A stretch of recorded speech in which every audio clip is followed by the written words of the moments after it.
when you go to sleep at night, when you brush your teeth for the last time, bro, all you see is yourself. And that person know if he putting the work in or not. He know. That person know if he dedicating himself or not. That person know if he actually sacrificing to get the best out of himself.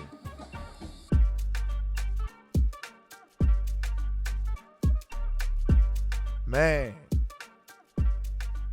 from Little Rock, Arkansas, the number 9, Bobby, the Underdog, Portis. Shout out to my man. Thank you so much. Thank you. Yes, Thank sir. you for being on the show. The Thanalysis podcast. Man, it's incredible to have a guy like this. We're so excited. Let's get it. So, November 19. What's November 19, you know?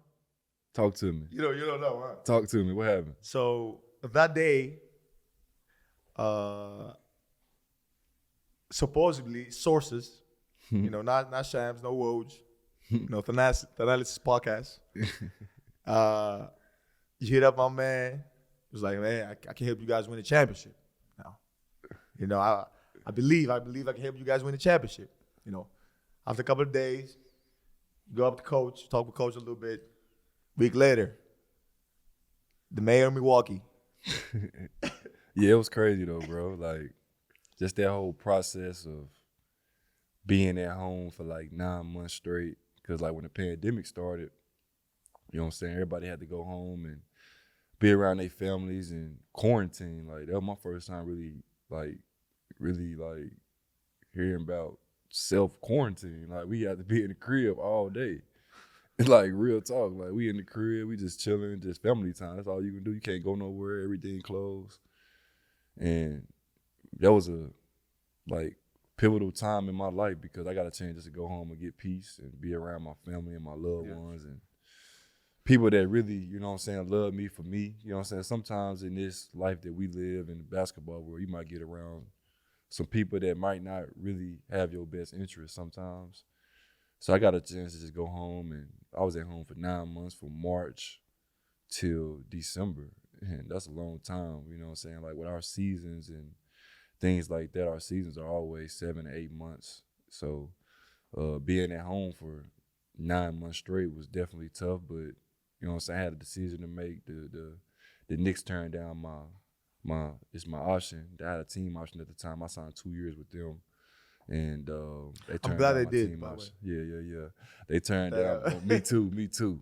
But they turned down my team option, and I had to weigh my options. So I had other teams that offer way more money than what the Bucks could offer at the time. But to me, it wasn't about the money at the time. It was more about getting to a culture, a winning stability, you know what I'm saying, with players that wanted to win just like I wanted to win, and was tired of losing. Was definitely a tough first 5 years of my career on, you know what I'm saying, on stinker teams where we really didn't have any outlet, you know what I'm saying, no outlook on what it would be the next year, because the next year we was going to have 7, 8 new guys every year. So definitely, you know what I'm saying, shout out to November 19th. That was a big day. And, you know what I'm saying, I'm glad it all came into fruition. Yeah. Okay, I'm going to hit you with another date. August 15th. You know what that is? Bobby Portis Day? Yeah. Yeah. Bobby Portis Day at the crib, man. Shout out Little Rock, Arkansas, by the way. My pride and joy where I'm from. You know what I'm saying? I definitely How do you feel rep about that, man? What kind of, like, back home, too, they really celebrate us. I'm not going to lie. They really, love us. But, like, how do you feel? I'm not going to lie, man. Like, growing up from the South, being from Arkansas, there's not many people who make it to the pros. Like, we don't have, you know what I'm saying, we got a handful of guys that generally make it every 4 to 5, 6, 7 years. And, you know what I'm saying, not only for me to make it to the NBA, but to give back to my city and for them to give back to me and give me my own day in Arkansas. Man, that's definitely like a dream come true. When the mayor, because I have a foundation that supports single moms, and we do it each and every year. We have a foundation weekend, and we does that every weekend. That's a give back thing to the kids, to the city, to the single moms, and all proceeds go towards them. And the mayor showed up to one of our events and gave me the key to the city. Then he came back again and said, the real key to the city. Yeah, like, and then he gave me my own day, and I'm like, whoa! I started crying, like, yo, what? This is crazy. Oh man! First of all, let's talk about the real heroes. I have a great relationship with my mom. Yeah, for sure. And how's your relationship with your family? I mean, with mine, it's definitely my pride and joy. Like, it's always been just me, my mom, and my little brother. That's always how it's always been since I was little. You know what I'm saying? No matter what our situations were, what our struggles was, we always was a close-knit group, and still to this day. You know what I'm saying? It's my mom, like my best friend. I can go to her about anything, girlfriend problems. You know what I'm saying? If I need some help with some basketball, 'cause my mom hoop too. So anything I need help with, yeah. She nice too. She got a lot of wood. So, like, fun fact, my mom was gonna try out for the WNBA.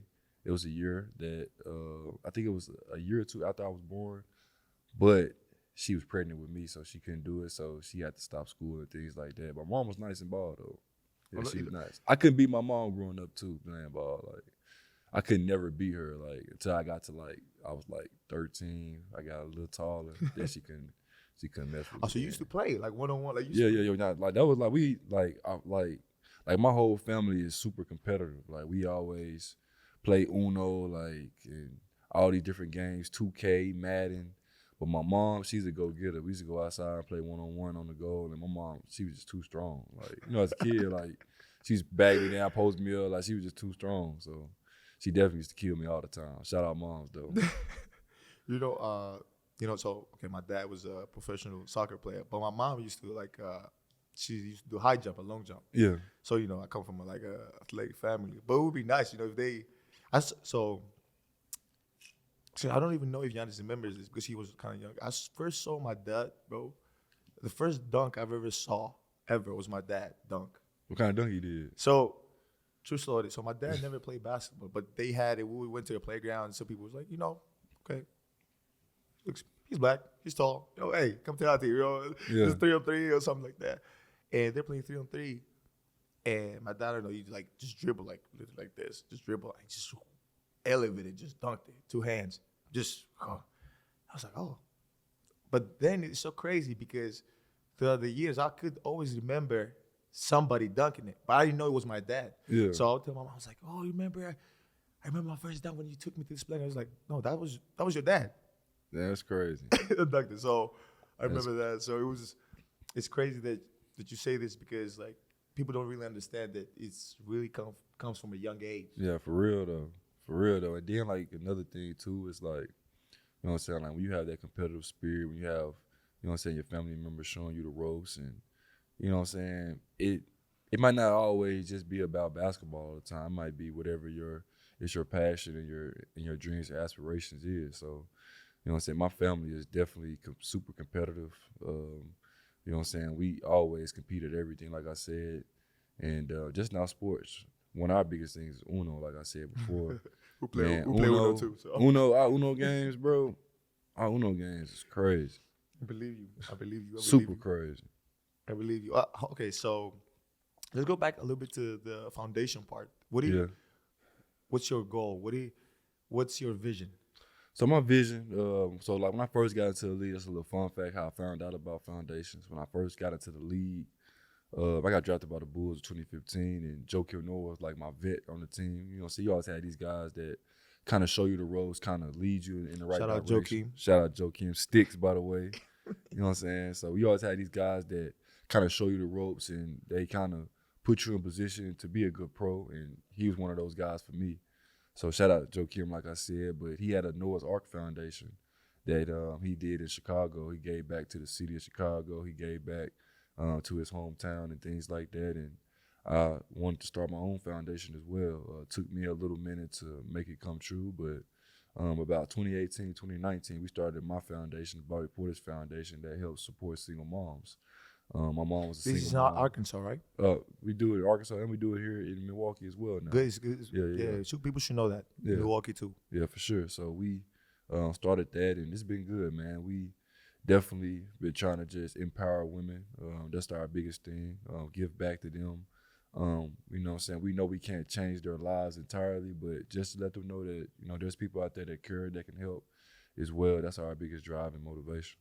Man, it's powerful. It's powerful. I think this is exactly. I'm so happy right now. This is exactly why I started this podcast, because I want people to get to know like a different side of, you know, the guests or me of my family, just a different thing, you know, a different side of things. Okay, let me ask you another question. So you get drafted, you go to Chicago, Yeah. and Chirac. yeah. So you get there. What's next? Like you straight feel like, what was the point? Like, when did you actually, no? Let's go a little bit back. When did you feel like, okay? And what point was it like, okay, if I work a little bit harder, I get to the NBA? I think probably my 10th grade year in high school. I was starting on my varsity basketball team. I think I told you the story before. I was starting on my high school varsity team, and then there was other seniors on the team that really needed to play to get scholarships and things like that and get looked at by schools. So the coach just benched me. Like, he benched me out of nowhere, and I didn't really play as much anymore. And then we made it to the championship that year. And actually, I did win all 4 years in high school, so I won a state championship all 4 years in high school, by the way. Man. Yeah, shout out Jabari Parker. I think he did that too. Shout out Jabari Parker. We like two of the only guys did that. But anyways, man, like I said, man, we definitely we made it to the championship, and I didn't play that much in the championship. I got in for like one possession. Then I messed up, and they took me out. And that's all I played. And after we won, I just felt like I helped the team win. And on the way back to the crib, I was like, not mad that we won or anything like that. I just wanted to impact winning. Like, I was always been a competitor, and I always wanted to help the team. And my mom told me I need to start working harder. Like, work harder, you need to get in the gym more, get more shots up, you need to work on it, you need to, you know what I'm saying, dedicate yourself more.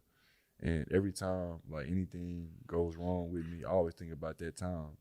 But that moment in the car ride, that moment in the car riding back to Little Rock with my mom, that definitely changed my whole outlook on how to work hard, how to dedicate myself, how to get extra work in. I don't think I was putting in the extra work. I might have was just working out during practice or things like that, but I wasn't putting in the extra work at first.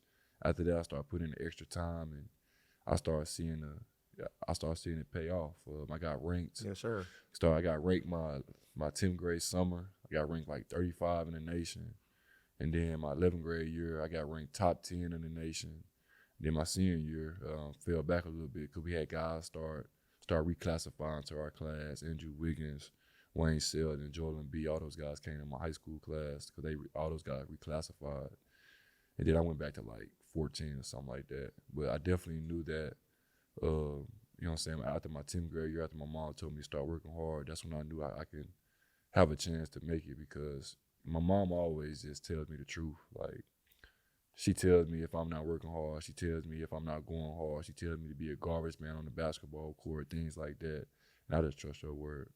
Yes, sir. See, telling the real heroes, man. I'm telling you. Nah, for real though. You gotta trust your moms now, man. You know what I'm saying? They know your best interests. They know you because, you know what I'm saying, you are their sons. You are a spitting image of them. Like, you look at my mom, I look just like my mom. So it's crazy.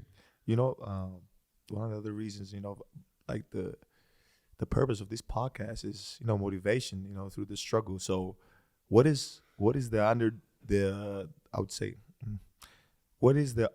way? If you just The underdog way? Yes.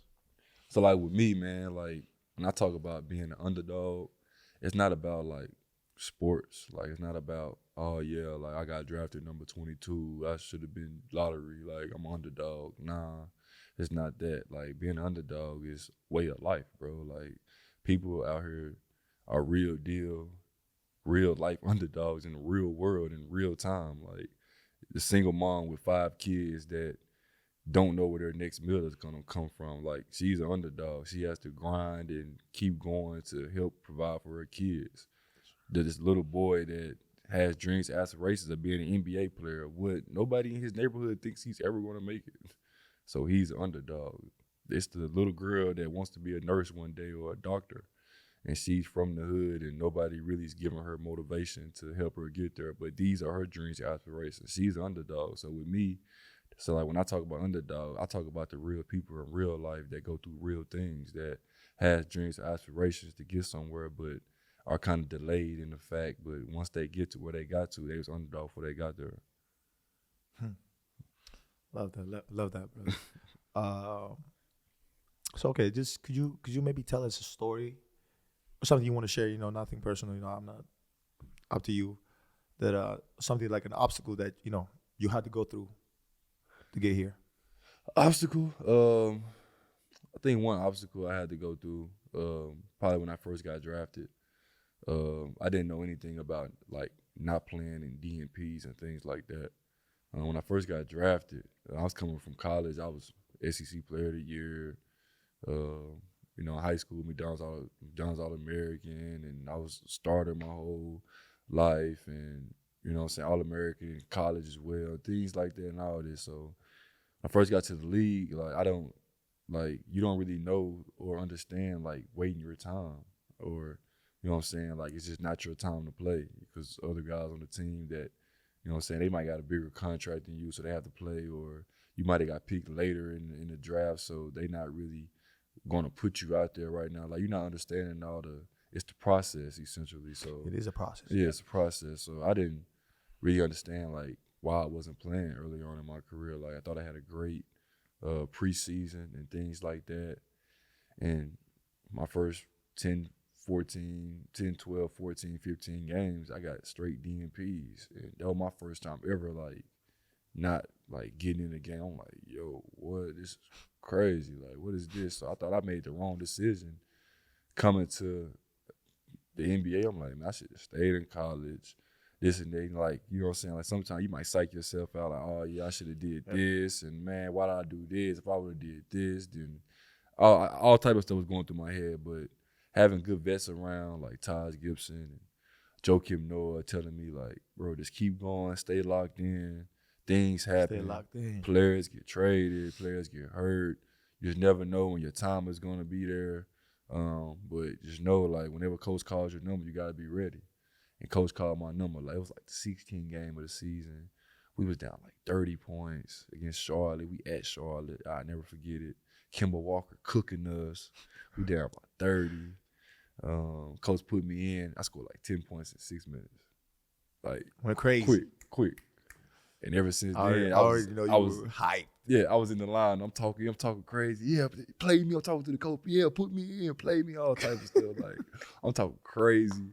And then ever since then, I've been in the lineup, and I think that was I think that was like one of the toughest obstacles of my career because, you know what I'm saying? Like, when you get drafted, you think everything peaches and cream. Oh, yeah, you got drafted. You think you finna come play. You play against all your favorite players, and suddenly, like, the coach don't play. You like, whoa, like, what's all this? And your family members don't understand because they think that, you know what I'm saying, they know that you work hard and you go to the gym, you put extra work in, but they don't really understand the process. They don't understand. And, but the coach thing is not even personal. Yeah. Most of the times. Yeah. But, it's like, it's hard to explain, but it's part of the journey. Yeah, for sure. You go to other teams, you get to play. You go to other teams, you don't play. And you got to just understand how to have a good sense of navigating through this emotions of like, man, I want to play, or man, forget about all that. I'm here. Like, you just have to, breathe and just keep going, get to the gym every day. So it's tough. See, I'm thankful that I didn't really play early on because I got a chance to, like, watch my vets. Like, I got a chance to watch what Joakim Noah do. I took some from his game. Like, when he DHO, he fake. Like, that's why I got the fake DHO from Joakim, because he'd go like he finna pass and he'd fake it and go dunk that thing. And then Taj Gibson, I got from him, he face up, jab, spin move, up and under, like, got that from him. Then Pau Gasol, face up, jab, shot, side step. Like, I took some from everybody game that I was watching, like, for 10, 14 games. Then I tried to just work on, like, little bits and pieces of added to my game. So, like, that's what I did when I wasn't playing. Quick question is, were you watching anybody else growing up playing? I think one of my favorite, like 3 of my favorite players that I think I kind of play all in one. Zebo for one, like he's always going left. I think I'm always going right, and everybody know it, but we still get right some way. Like that's him for one. I don't jump high, he don't jump high. Rasheed Wallace, just his savviness, his fadeaways, he shoot on the block, face up, stretch. He's one of the first real stretch bigs in the league that can knock down a 3, play 4 and a 5, and he's just a presence out there. And then KG, just his intensity he plays with, his passion. I can see that. His heart, his dog he gives, and just being available every game and playing every game like his life. You know what I'm saying? Like it's his last. Man, that's my 3 favorite players. Somebody was asking me, it's like, man, TA, how do you have so much energy every game, and even in practice, like you just going up and down, you running, and then when you come in the game, it's insane. Like and I said it's because I play every game like it's my last game. No, for real though, you got to. And it's embedded in my DNA. Like I can't play it any different, like any other way. Like I get that. Like growing up, you get that. You get the fourth quarter, you got to slow down a little bit, read the play, see what's going on, time to score, see what's going, who's fouling, what we're doing. But other than that, like everything, like I don't understand, the other way. I don't understand, being nonchalant or like being, is that the word? Nonchalant? To be like, whatever about it. Yeah, I don't understand that because I love the game of basketball. Yeah. I think I've told you that. I love every aspect of it, like rebounding, passing, defending, scoring. Winning. Honestly, yes. Winning. And obviously, I don't like losing, but losing is a part of it. Like, I love every aspect of the game because you gotta enjoy it though, man. Yeah, you know what I'm saying? Like I feel that because we really come from nothing. Like when you come from nothing, like you appreciate everything. You feel me? Like that's a big thing. Like you know what I'm saying? I come from Little Rock, Arkansas. I just stayed in 18 houses growing up.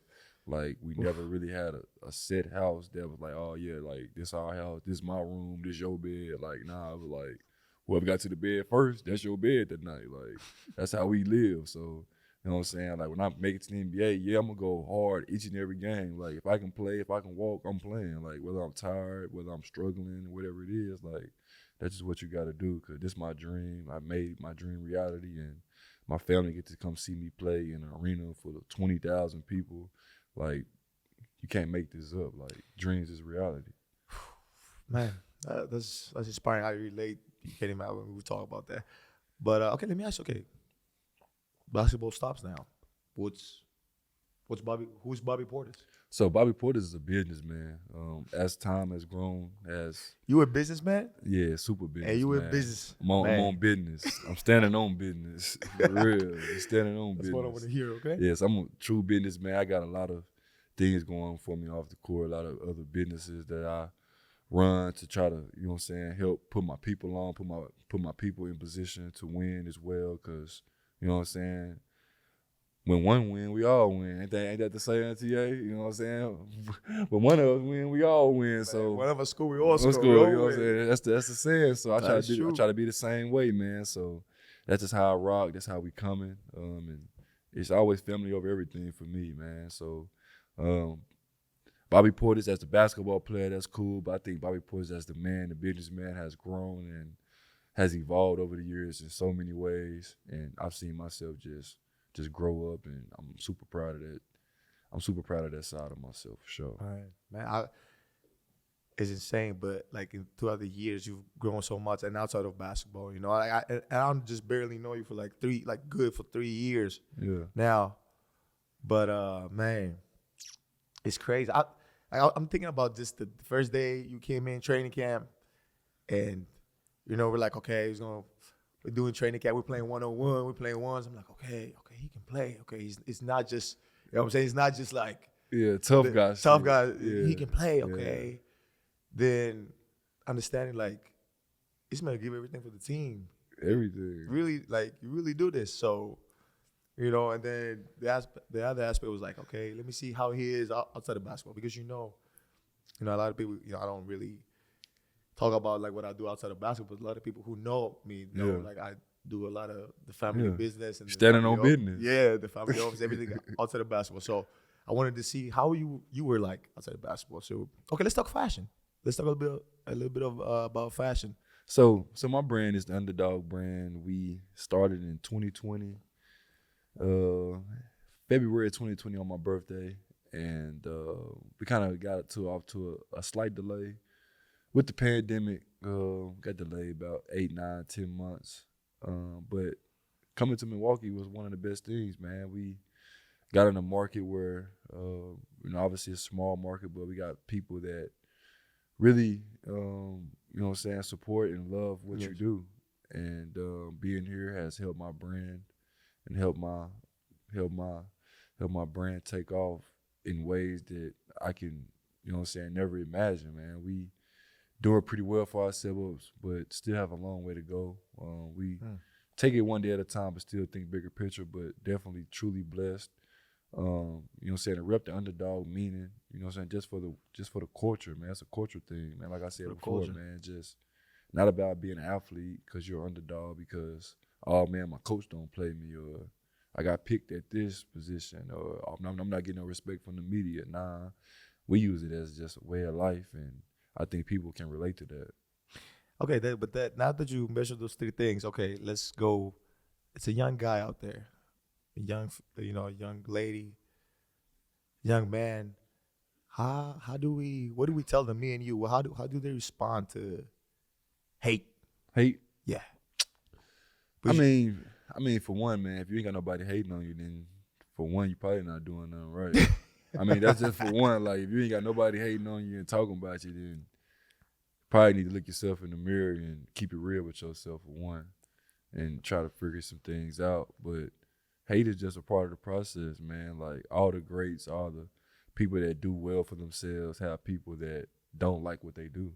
And it just comes with the territory. But with me, I don't really look at that. When I was younger, and I was 20, 21, 22, 23, even 24 years old, I used to always look at all the tweets and people saying stuff about me. You're on Twitter? You're on Twitter? Yeah, Twitter. I haven't been on Twitter like 3 years now. I mean, I get their posts and just get out. I don't. I mean, like, as a young kid growing up, like, we used to always type our names in, like, as a kid, like AAU and stuff like that. Like you used to always want to see like what all the fucking reporters were saying about you. Like, oh yeah, like he's saying like, oh, I'm a 5-star recruit, this and that, all this. Ooh, and then that's you an see American all these. thing, right? Huh? That's an American. I mean, that's American. People still do it to this day. I still know people that in the NBA that after the game type their name in and see all the negative shit about them, then they just kills them. Like, real talk though, that's a real thing. People still do that to this day. Oh, don't do that. Whoever does that, don't do that. Yeah. There's no point. People still do that to this day. So I just do that as a young kid in the league as well. Then I was like, who cares what anybody says? I got to a point where like I got to peace and I didn't really care what nobody said. And if I had a bad game, okay, cool. That's one bad day.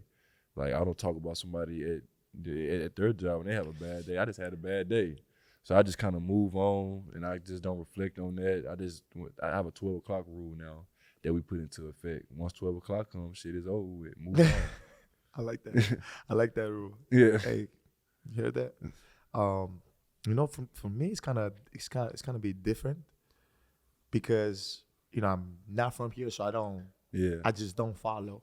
Yeah. The media. Like so I'll give you an example. Like, ESPN, this, that, like literally cannot follow them. And the other perception I have about hate is like I don't think it's real. Yeah. I really don't. I think there's never been a person who's said something negative about me. Yeah. And then made me up close, shook my hand, and was like, hey man, I still feel the what's same. Up, baby? Yeah, I feel still the same, never. Yeah. So I don't feel it's real. I kind of feel that it's more of a people. Sometimes people gotta say something, and sometimes people just the spirit, just feels little. He's like, man, why do I feel like this? I'm not doing enough, or I gotta say he's not doing enough. Yeah. But because they want to be you though, bro. Like sometimes, like people they become envious of people, bro. Like Ooh, that's an that, American thing. That's That's I got goosebumps. That's Now an American thing. that thing, that's real. I'm afraid of that. I'll tell you why. Because the hate, you know, the like, Yeah. okay, that's from afar. For real. That's from afar, you know, but the like envy, sometimes it could be, you know, Yeah. close. So I'm kind of always like, I'm very positive as a Yeah. person, and I've always want the best for everybody For else. real. Because I always say, because I've learned through one of the reasons I want the best for everybody else is because growing up, I was always like this. That's why I was so happy for Costas, for Giannis, for Alex playing basketball, because I always knew like, oh, they're gonna do this, they're gonna lead the way, and I'm next, Yeah. and I'm next. Absolutely. That's why I'm always happy for the next man, because I know I'm working hard enough. I'm doing what I'm supposed to do. Yeah. Gotta be Huh? happy for the next man, though, Yes. man. I mean, that's just how it is, man. Like, especially like coming from humble beginnings, like I can never hate on someone else for them achieving something great for themselves. Like I could never do that. Even when things weren't going well for me in my career to start off, like never hated on nobody. I just always stayed the course. I just always took the punches. Whatever came with it, I took what came That's with real. it. That's And real. then Right just there. kept chopping wood, keep chopping wood, keep chopping wood, keep believing in yourself. Keep going, BP, keep going. And then you finally get to a good situation where you fit in, and that's what it is. As the Milwaukee Bucks, right there. Yeah. But okay, Yeah. so I know we got into, you know, back into basketball, but something we haven't talked about, you know, me and you, like after we won the championship, Yeah. right? So I was out with the championship, and it's something insane. Yeah. When I crazy say feelings. insane, I know you're from Little Rock, Arkansas, Yeah. and I'm from like Greece. Yeah. I'm born, you know, my parents were I was born and raised in Greece, but it's from Nigeria, but I was born and raised in Greece, which is like 10 million. Yeah. And we 10 barely million people in Greece. Yes. 11, 10, 11. 3 million people in Arkansas. You know? And Perspective. and we barely had a handful of Afro-Greek players in the league, just playing, just ever played games in basketball, ever scored a point in the NBA. And all of a sudden, we have 3 that won a championship, and we all in the same family, bro. Yeah. So y'all rock stars back at the crib. not rock stars, but I want to say that we really, really appreciate like the way because they motivate us, bro, to succeed every year. Like we really pushing it, you know.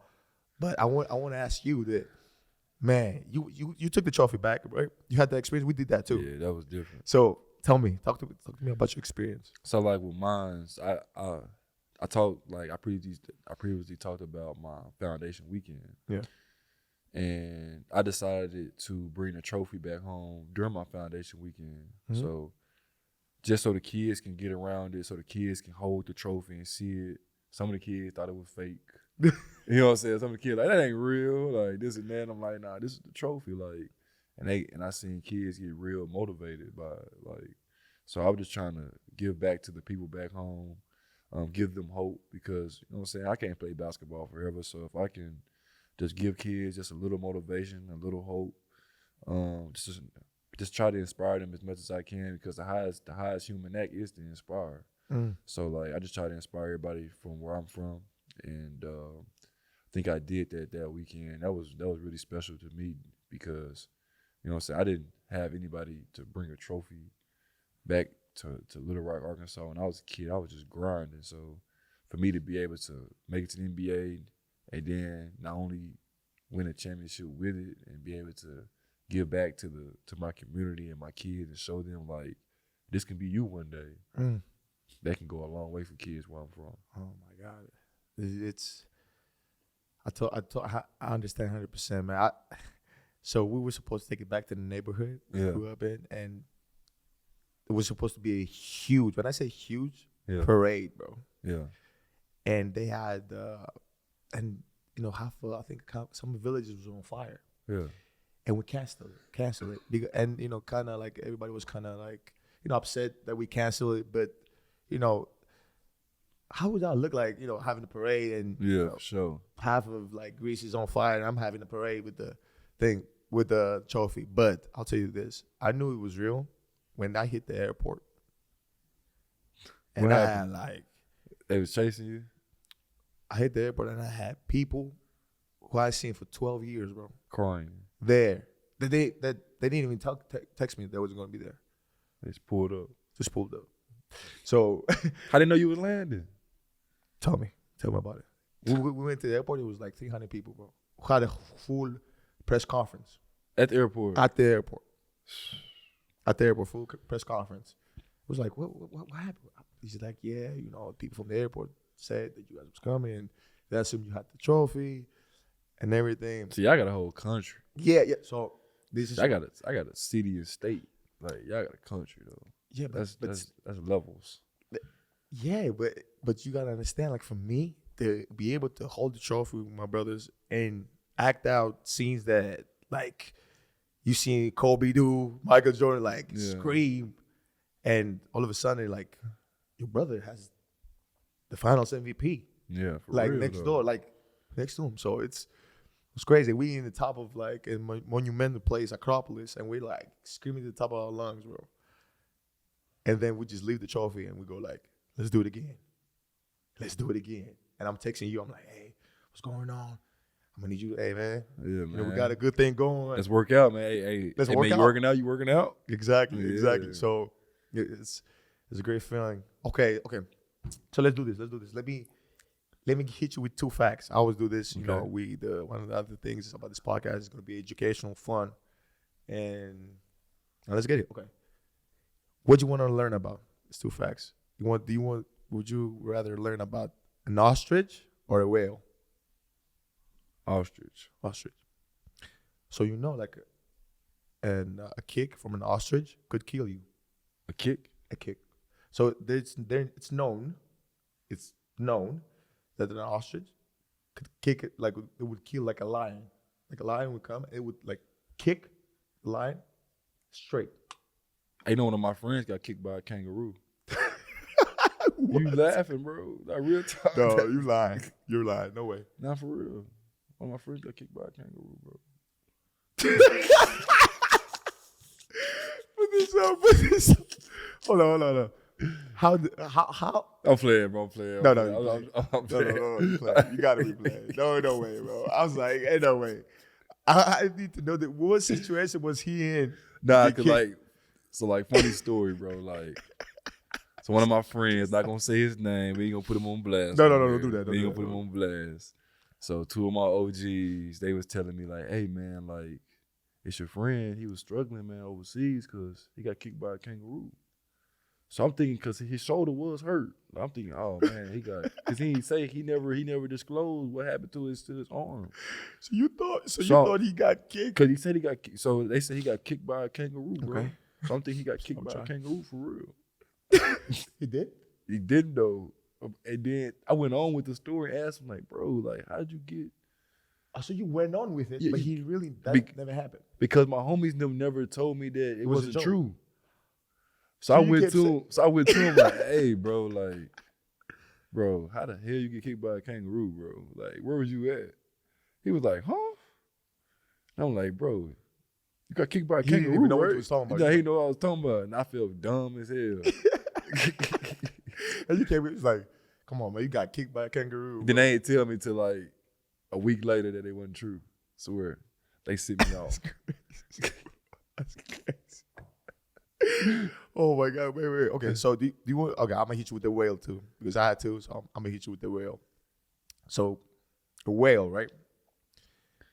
So a whale has like a heart, right? The size of a car, bro. Man, no way. Yeah, no, I'm serious. You can look it up. So whales have like their heart is like the size They of a car. big though. Whales are super huge, So though. their heart is like the size of a car, and you actually can swim in their veins. It's true. I ain't even gonna lie though. I don't never want to see an ostrich. And I definitely ain't trying to be in no water with no whale. Ever. Would you be scared? Would you be Scared? Yeah. Scared ain't even a word. I'll be freaking out. Can't drink all that water, bro.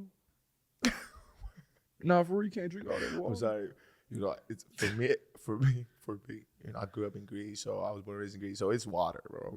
That's the first thing we do. We go into the beach. So you go swim. Man, my mama, before I get in any ocean, Okay. swimming pool, water, my mama done made a thing. I'm gonna be 28 in a couple months. Well, shit, really next month for real. And You're to this happy? day, say shit, mom finna get in the ocean. Just let you know. Like she always kept us on point. Like anything with water, she ain't like us near no water. Oof. Ever. I can swim. I can swim. I can swim like a fish. My mom was the same way too. I'm not gonna lie. My mom was the same way. She just, but it's a mom thing too. That just man. Overprotective. You know how it goes. Yeah, this same. Okay, let me hit you with another one then. So now you got to pick one. Painful truth or a comforting lie? Painful truth or a comforting lie? Give me the painful truth, man. I want it straight up. Oh yeah, I want it straight up and down. I don't want nobody to comfort me and be lying to me at the same time. Like they don't even feel right. Just go and tell me what it is. If it's painful, I get over it, man. I like that. Yeah, I get over it. I get over it. Like sometimes in life, like the truth may hurt, but the truth probably was the best thing for you. Don't tell me a lie. And then I be thinking that it's something for real, and then 2-3 months later you come back and tell me that, oh nah, that wasn't even I wasn't even like, you know what I'm saying? Like, yep. Can't do that though. So wait, hold up. But that's okay, that's to you. Yeah. To everybody else. From you to everybody else. From me? Yeah, to everybody else. What would I tell somebody? Yeah, would you rather tell them painful truth or a comforting lie? I think the younger me will probably give a comforting lie. Why? Only because I never really want to hurt nobody's feelings.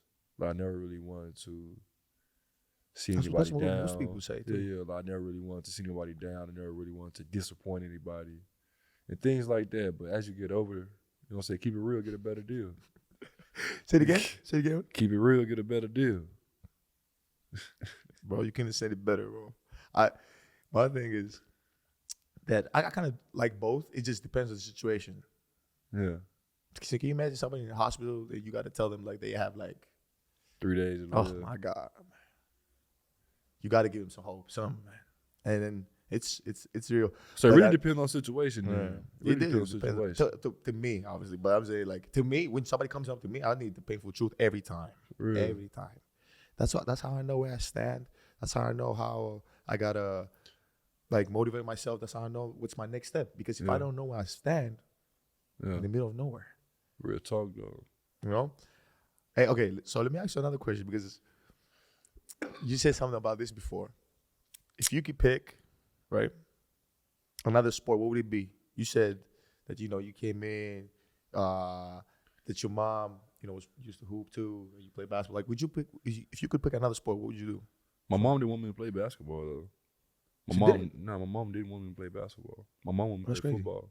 I was cold at football, bro. That would nobody know. Like I never talk about that because everybody said that they was good at another sport. Like everybody always said that.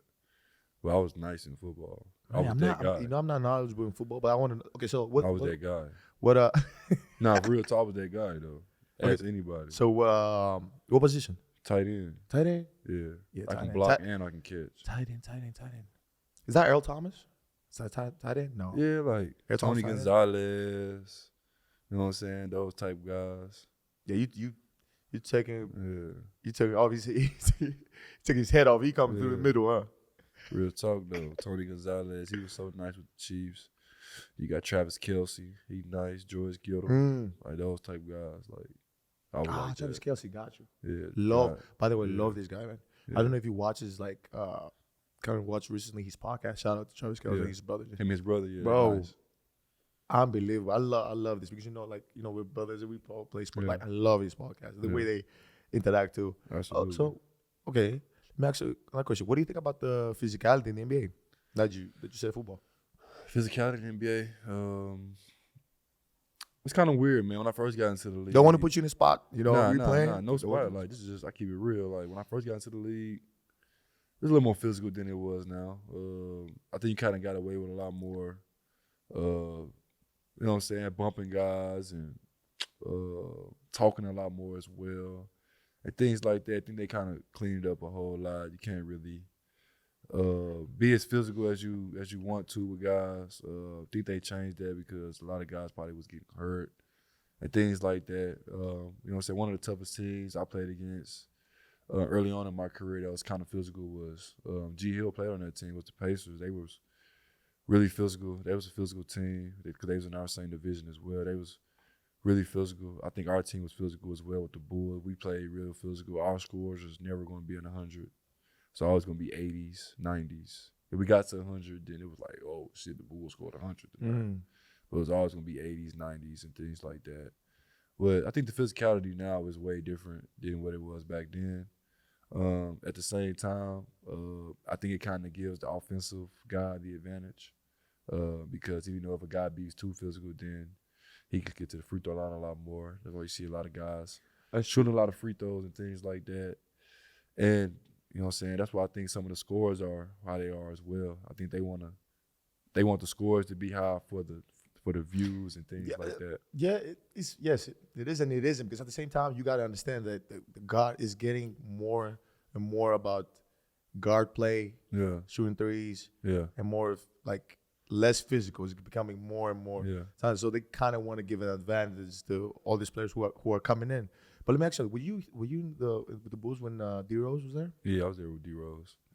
How were the teams playing him? Rockstar lifestyle. Dude was different. See, Pooh. See, like we all call him Pooh. That's his nickname. He was different, bro. Like it was just everybody tried to go under the screen. He started knocking that midi down, and then when you go over, he get into the paint. He jumped so high, and then if he couldn't finish it, it's like he would go to another level, and then he'll pass it. Like it was like his acrobat was just it was just Rose, different. But like I got like the last year of D Rose with the Bulls, so I didn't get the full effects of what it was before I got there. Cause when I got there, it was more of them trying to make it like, whose team is this? Is it Jimmy Butler's team or is it Derrick Rose's team? The media kind of created that narrative. That's how it is in bigger markets. Though they create these narratives and they run with it. So Derrick Rose, I'm telling you, it's a US. I don't want to say US thing. I keep saying US thing. It makes me look like I love it here, bro. It's amazing. I'm just saying that it's just some things we don't have back home, so we don't relate to it like so much. That creates views for them though. Oh yeah, like definitely. That's what the world want to see. The world don't want to see someone giving back for single moms. They want to see the toxic stuff. That's why I started doing this podcast, because I wanted to clickbait. I wanted to highlight real stuff. I don't want to just be out here and talk about random stuff. I want to really talk about real stuff and real people. Yeah, because like sometimes the media, like that's what they get their clickbait off of. That's what they get their views off of. They get their views off of two players that they can make not like each other, and then the team goes on a 5-game losing streak, and this is why they don't like. So that helps the views. So let me ask you another question. Do you think players kind of believe that? Like, how like let's say somebody will come out and say like, oh, this guy doesn't like this guy. Do you really think they believe that? Sometimes yeah, and then sometimes no. When it's no, I don't think it's the players. It might be their circles don't like each other. You feel me? I think that can be one part of it as well. And then sometimes those players just might not gel together. Like that's the harsh reality. Yeah, sometimes those players might not be for each other. Those players might not be the guys that should be the top two guys on the team. So it can go a lot of ways, but that's just my personal opinion. Yeah, I think you can have said it perfectly, man. Another way, because like I see this all the time, and like I kind of see when people keep saying, oh my God, he's 15, he's top 10, he's 12, he's top 10. How do you know he's 12 years old? How do you know he's top 10? Yeah. How do you? He's 15, he's top 10. But I personally, because we don't have this back home, it's always been about the work, the grind, the hustle, the love for basketball. the love for basketball, and then everything else comes with it. You know, a nice, you know, like be able to feed your family, a nice home, a nice car. You know, first you build, like you work first, and then you build your brand. Yeah. Then I get to do this. Okay. Now I Yeah. get to do. Then I get to, you know, do this after. But I've some done people don't putting the understand their work. brands, though, bro. Some people don't understand the platform they have to give knowledge and give gems to people. Some people don't understand it's the platform they have or the power of their brand. Like, people don't understand that. And it took me a long time to figure that out as well, that this is for real, bro. Like, we have a chance to, you know what I'm saying, not only change our lives, but change the people around us lives. And, you know what I'm saying, like, I had to really, real deal, like, learn that, okay, this is my brand. Like, I can't do anything to jeopardize my brand. Some people don't really understand the power of their brand. Some people don't know that they have a brand. Yeah. For real. That is true. You hear, I think Shaq was in on a podcast that I saw recently. And he talked about about drinking, and he was like, I don't. He doesn't drink. He's like, he never drinks publicly. That's cap.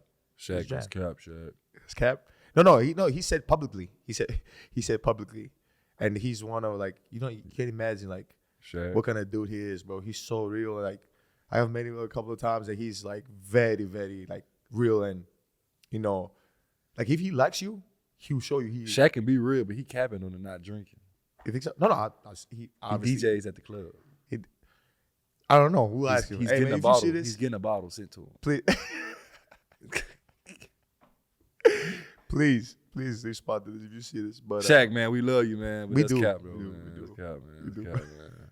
Cap, hey, again, he understands the power of brand. Like, I think throughout the area, a lot of players understand the power, like, of your brand and what you represent. Yeah, for real though. You know, for real. Because, like, when you get in trouble, like, you're not embarrassing yourself, not just yourself.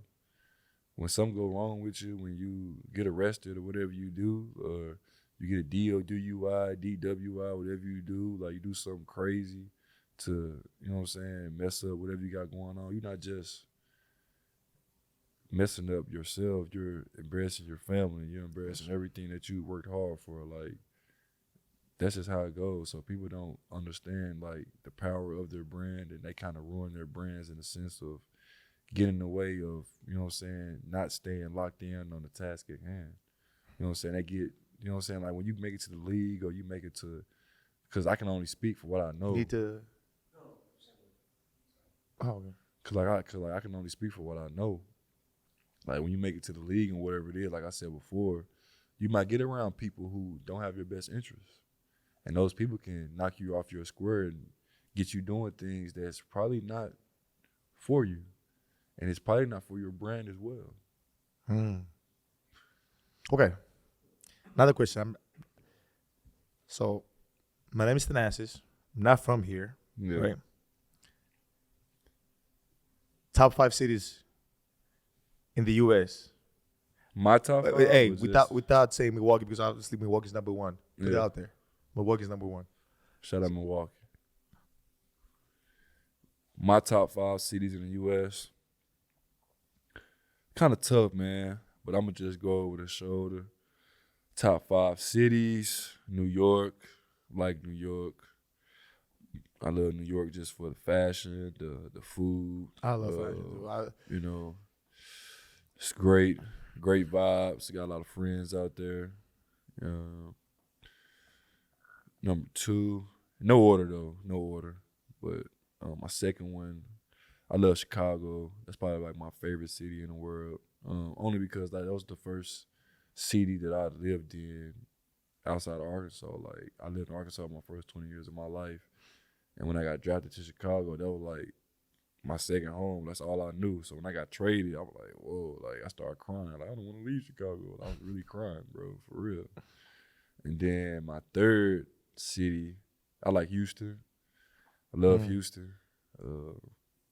Big market, they have a lot of fashion down there as well. I have a lot of friends down there as well. Houston is lit. Love Houston. If you know, you know.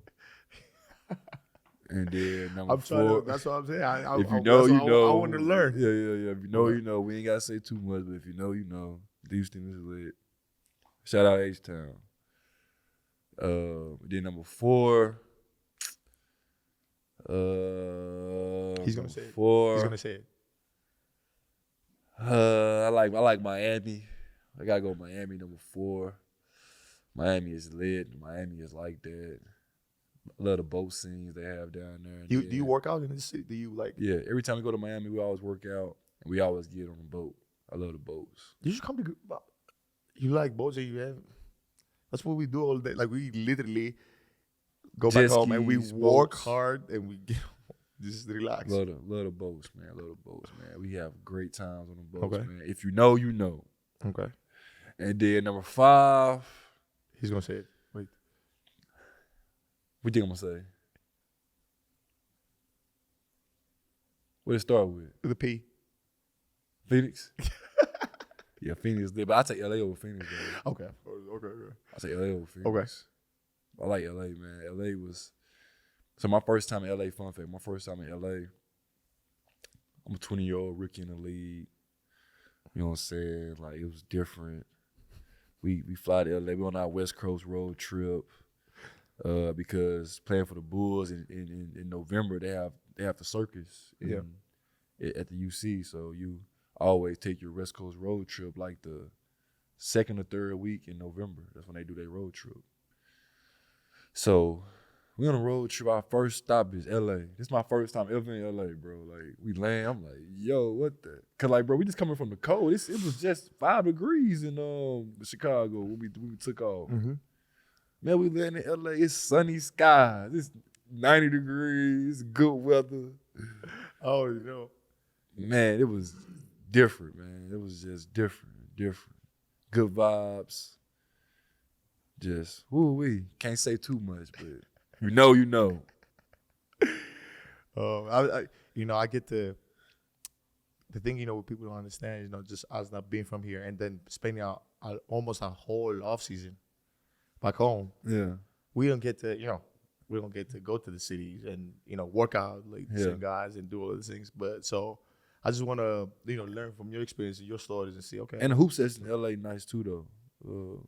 Great hoop sessions out there, bro. Great hoop sessions. I think, you know what I'm saying, Chris Johnson, shout out Chris Johnson, shout out Drew Hamlin, shout out Rico Hines. All those guys have their different runs in the summertime, and different NBA guys go to different runs and play against guys. And, you know what I'm saying, that's how you get better, though. Like, working out is one thing, like working on your game, but, like, actually taking what you work and try to put it into a setting where it don't count is where you get better at. That's how I got better, like playing pickup and working on things that I want to do in the game so I can see if it feels good for me to do it. And then when it comes to the game, it just feels like you know what I'm saying? Like I know what I do. It's natural. Mm-hmm. It's more natural. So definitely the pickup runs in LA is top notch. It's been next level for the last couple of years as well.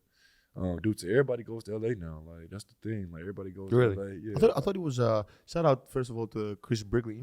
Brickley was my in New York. Coach in New York. Yeah. So shout out to him. I thought everybody was, they go to a lot to New York too. So like I think people gravitate towards the New York probably like more in August because August, September-ish. Okay. Because, like Fashion Week comes there and people comes, you know what I'm saying, flies out there and things like that. But nowadays, man, it's the runs are everywhere, man. You catch runs in Texas and Dallas. You catch runs in Miami. I see them down there. They got a little pro-am down there as well. You think me, Yana, and the brothers, you think we should go to play like something like Drew League? Pro-am? Yeah, man. Y'all need to come to Chicago League, man, this summer, man. Come to the Shot League, man. Come play with us, yeah. My team this summer, me, Jabari Parker, Taylor Horton Tucker. We won the whole league this summer, so it was definitely lit. And just the summer vibes is different, bro. Like, you can be a lot more physical. And you got guys that's really like that, that's really nice, that's just not in the league, and they coming at you. That's just how it is. Like, they really own that. They barking at you. They taking it personal. That's their time to get off. That's their time to get off, bro. Take it personal. I seen a lot of guys in the league get busted up by guys that's not in the league, and they get posted on all these social platforms, and then people get clout off of it. It happens every summer. Every summer, somebody get bust. You know what's the crazy part is like kind of New York, people in New York. I seen a guy from New York. He beat 3 Knicks guys. For real, he was killing. Let me ask you a question now. Do you think he could play in the NBA? Probably not, but It's different. But summer ball ain't. You get unlimited dribbles. Ain't no shot clock. Nothing. Can you guard me? Ain't no like break you down. Ain't no if you take a oohs and ahs. The summer ball oohs and ahs. Let me give you an example, right? It ain't about swing three. You know what I'm saying? Like, We don't none of this. know It's exactly about, what you're saying. I'm gonna dribble this shot clock out. So let me give you another example, right? So you in a setting. This is what people don't understand about the NBA, right? Or like playing professionally basketball. Yeah. You have guys who don't play professional, and you play against them, and they have great talent. But if you put them in a professional setting, is that they don't understand like all that talent goes away. Mm-hmm. What do I mean by that? You got to fill a role. Yes, we giving the ball to him. We going to him. Yeah, you got to fill a gap. We going to him to the post. But coach, I'm a leak. Coach, like I'm a good slasher. I'm a 3-and-D. No. We going to him. Yeah, that's what we doing. Spot up. And then if you run to the corner. If you do something different, come sit next to me. So it's totally different. Yeah. The setting. So but I'm happy because the love of the basketball don't never goes away. Never goes away. You see, like I used to be a big fan of Andy Williams mixtape.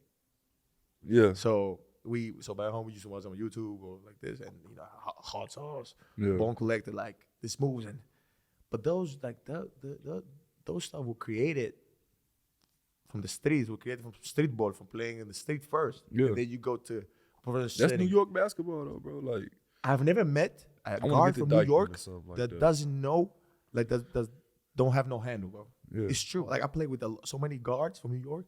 Whoever's from New York knows how to dribble. Like guys like on a string, boom, bang, bang, like everything, tween, behind the back. Cause they play outside, bro. Like they play real street ball, bro. They ain't playing, bro. They'll break you down. 1-on-1, bro. They ain't calling you up, bro. Ain't no pick and roll in New York, bro. It's 1-on-1, bro. Me versus you, bro. Oof. Whoever get crossed, the crowd gonna ooh and ah. Better know it. And if he hit the shot, I need to play one of those. If he hit a shot, the crowd might run on the court. It's just what it is, bro. It's summer ball. Ain't no text. You talk crazy to anybody. You seen Deontay Murray hitting people on the head with balls, bro, this summer. He hitting people beat you people on the head, bro. In Seattle, in the pro league. In the pro league? In J crossover league. It's leagues everywhere now. Everywhere is a league, bro. You can go to Seattle. Shout out Jamal Crawford. You can go to Jamal Crawford, yeah. Man. So you can go to Seattle. You can go to LA to the Drew League. You can go down to Miami to the Miami Pro League. Send us an invite. Yeah, everything, bro. They got all them leagues all around the world. So like wherever you at, you can just pull up and go hoop. Okay. All right, let's finish. I just want to finish with a quote from you. What's the quote that keeps you going, bro? Stay locked in, man. Stay locked in. Stay locked in. And shoot, if you don't work, you don't eat. You don't work, you don't eat. You don't work, you eat. That's I don't think people understand how people was ready to, because you don't work, you don't eat. You don't work, you don't eat, man. I think it kind of speaks for itself, man. You got to put the work in. You got to put the time in. Things just don't happen overnight. You know what I'm saying? You got to really grind with it. And you got to really believe in yourself. Believing in yourself is half the battle. If you believe in yourself, it don't matter what nobody else says. Like you got to believe that you can actually do it. And once you believe that, just stay locked in, man. I got 2 rules, man. You know my 2 rules? What do you think my 2 rules is? Tell me. So that's a saying we always go by, me and my crew, man. Like shoot, at nighttime when you go to sleep, bro, who you see in the mirror? Oh, me. You see yourself, right? Yeah. So you see yourself in the mirror, you got to always keep it real with him. That's rule number 1. You got to keep it real with yourself. No matter what you're going through, no matter what your situation is, when you go to sleep at night, when you brush your teeth for the last time, bro, all you see is yourself. And that person know if he putting the work in or not. He know. That person know if he dedicating himself or not. That person know if he actually sacrificing to get the better, you know what I'm saying, to get the best out of himself. You know rule number 2 is? I kind of feel like this is gonna be a trick to go. Stay locked in. Stay locked in. Stay locked in. Hey, can we edit that, please, and put that? Can we edit that? This last 10 seconds. Thank you, bro. Thank you so much. Thank you, man. Your inspiration and again, thank you guys. If you guys want to listen to this podcast, you can go on on our socials. If you want to support Underdog brand, please go on there. Click his If you bio. want some merch, Yes, sir. holla at your boy. Man. Yeah, Bobby Portis. And then if you want to watch it on if you want to watch the video, you can see it on the Antetokounbros TV on YouTube. Shoot, and on the podcast. I mean, whatever you get your podcast, we're in every platform. Thank you guys. Yes, sir. Thank you, bro. Love. Check the clock. It's B Portis' turn.